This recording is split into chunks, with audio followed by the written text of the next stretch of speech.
Hi guys, this is Chet here from Avion Technology here in the Chicagoland area. Who are we? We are a digital agency that helps other agencies and small businesses scale up. What am I going to talk about today? I'm going to talk about tech things a non-tech person should know. So, like, you know, so this had already started happening since the 90s, right? I remember, was it Lehman Brothers or I think it was Morgan Stanley.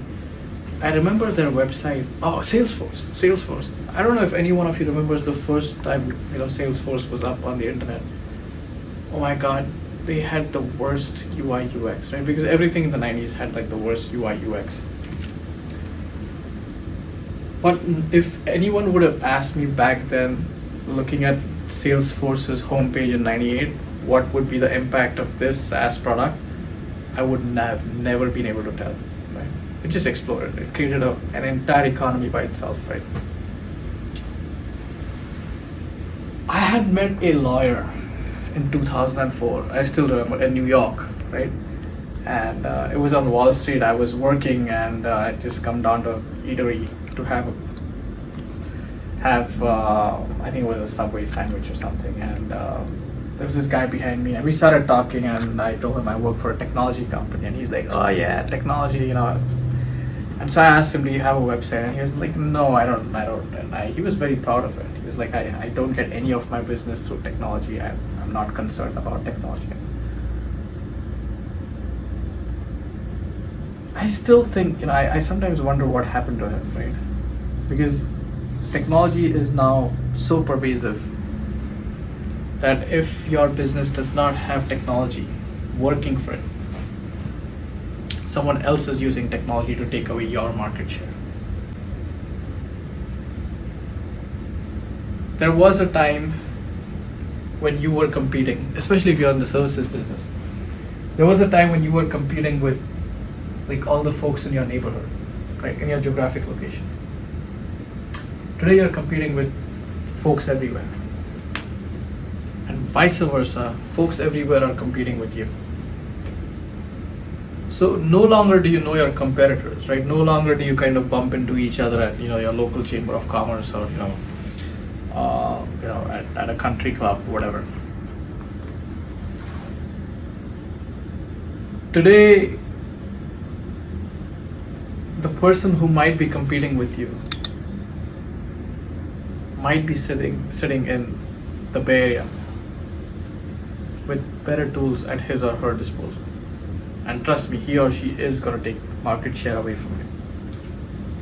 So I think most small business owners, especially in bricks and mortar businesses, have lost the right to say that, "Oh, I don't have technology working for me." Not possible. Technology has to work for you, right? How do you make it work for you? So there's this concept that I call technological literacy, right? Just as you have financial literacy and just as you have legal literacy, I think everyone needs to have a little bit of technology literacy. You need to invest time in knowing a little bit of technology. Right. So today I'm going to talk about, so always, the question is, what should I know, what should I not know, where should I start, how long should I invest, blah, blah, blah. So today I'm going to talk about, things that, tech things a non-tech person should know. You should all know basic SEO, search engine optimization, right? So you can get your website on Google listings, right? You should also know basic search engine marketing for sure, right? Especially with the proliferation of social media. You should know basic HTML, like what's a H1 tag, what's an H2 tag, right? What's a head tag, what's a body tag, right? You should know basic HTML. You should know basic WordPress or basic Wix, any low-code programming platform, right? But you should know that. And the reason why is that your website should be made in a platform that you know. So God forbid, if your web developer takes you hostage, or you need an update to be done over the weekend, you should be able to do it by yourself. Like basic changes in the content, basic changes in the image, all that kind of stuff, you should be able to do on your own. And then basic programming. This is a bonus. I've written it as bonus, but definitely if you can figure out, you don't need to know like MVC, right?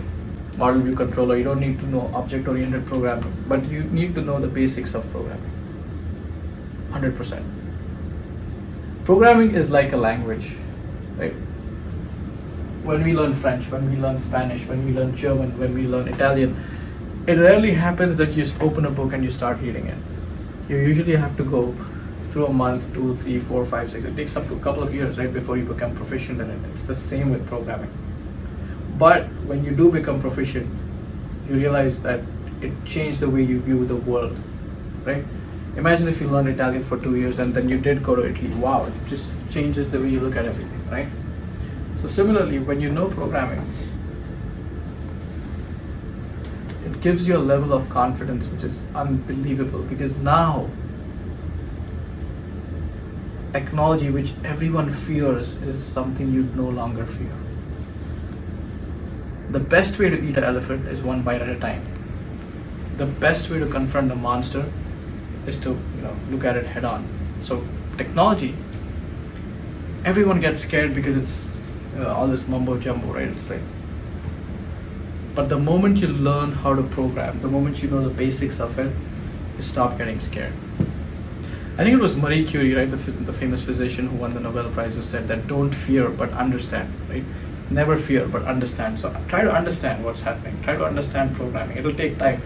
The best way to do this is spend an hour every week learning technology. And there's platforms, there's Udemy, there's Coursera, there's platforms out there that you can utilize for this. But spend an hour each week learning and commit to 1 year of learning. Trust me, if you do that, you will know much more about technology than the average person does. I think at the end of the world, information asymmetry. At the end of the day, success, a major contributor to anyone's success is their information or lack thereof, right? How much information they have or how much information they don't. So when you know technology, right, you just increase the odds of success being in your favor. So spend an hour a week, go to Coursera, go to Udemy, spend an hour a week, but know the basics of technology. Trust me, a year later, you'll thank yourself for it. Here at Avion Technology, we do websites, we do apps. If you have any questions, give us a shout. These are my coordinates, or press the like button or subscribe to our channel. Thank you so much. Bye-bye.